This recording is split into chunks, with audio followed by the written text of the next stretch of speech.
Hello, എൻ്റെ പേര് George.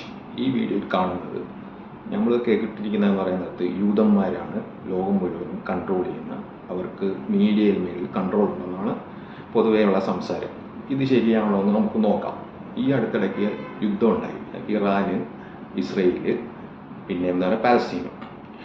Iran Israel യുദ്ധത്തിൽ എന്ന് പറയുന്നത് ശരിക്കും പറഞ്ഞാൽ തിരിച്ചടി വന്നിട്ടുണ്ട്.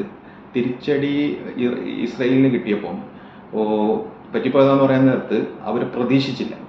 അവർ വളരെ കോൺഫിഡൻ്റ് ആയിരുന്നു, തിരിച്ചടി പ്രതീക്ഷിച്ചില്ല. വേറൊരു വശവും കൂടിയുണ്ട്. ഇറാൻ എന്ന് പറഞ്ഞ രാജ്യം നേരത്തത് എങ്ങനെ പോയാലും ആ ഒരു രാജ്യം 4000 വർഷമായിട്ട് കണ്ടിന്യൂറ്റി ഉള്ള ഒരു രാജ്യമാണ്. അങ്ങനെ ഈസി ആയിട്ടൊന്നും അവരെ കയറി മാന്താനൊന്നും ബുദ്ധിമുട്ടാണ്.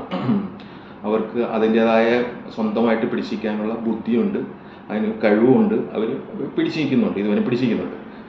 അന്ന് ശരിക്കും പറഞ്ഞാൽ ഇപ്പോഴത്തെ യുദ്ധത്തിൽ അമേരിക്ക കയറി ബങ്കർ ബോംബ് ഇട്ടപ്പോഴാണ് പിന്നെയാണ് ആ യുദ്ധം നിന്നത്.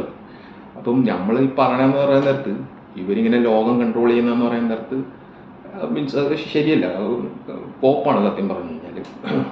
നമ്മൾ വേറെ കാര്യം കൂടി നോക്കാം. ഇപ്പോൾ എന്ന് പറയുന്ന നേരത്ത് മീഡിയ, മാധ്യമങ്ങളൊക്കെ അവർ കൺട്രോൾ ചെയ്യുന്നെന്ന് പറയുന്നത് അതും കറക്റ്റല്ല. കാര്യം നമ്മൾ നോക്കാൻ നേരത്ത് പല ക്യാമ്പസസിലും പല രാജ്യങ്ങൾ, അതായത് ഈ പാശ്ചാത്യ രാജ്യങ്ങൾ എന്ന് പറഞ്ഞാൽ നിയമങ്ങളുണ്ട്, യൂതന്മാരെ സംരക്ഷിക്കാനായിട്ടുള്ള നിയമങ്ങളുണ്ട്. അവർക്കെതിരെയുള്ള സെൻറ്റിമെൻറ്റ്സോ അവർക്കെതിരെയുള്ള മീൻസ് എന്തെങ്കിലും എതിരെയായിട്ട് റേസിസ്റ്റായിട്ട് എന്തെങ്കിലും ചെയ്തു കഴിഞ്ഞാൽ അത് ഒരു അവിടെ നിയമങ്ങളുണ്ട്, അതിനെ അവരെ പ്രൊട്ടക്റ്റ് ചെയ്യാനായിട്ട് നിയമങ്ങളുണ്ട്. എന്നിട്ടും അവർ കിടന്ന് ശരിക്കും പറഞ്ഞു കഴിഞ്ഞാൽ അവർ ശരിക്കും ബുദ്ധിമുട്ടി. എന്നിട്ട് അവർ കരയുകയായിരുന്നു. അതാണ് ഒരു സത്യം.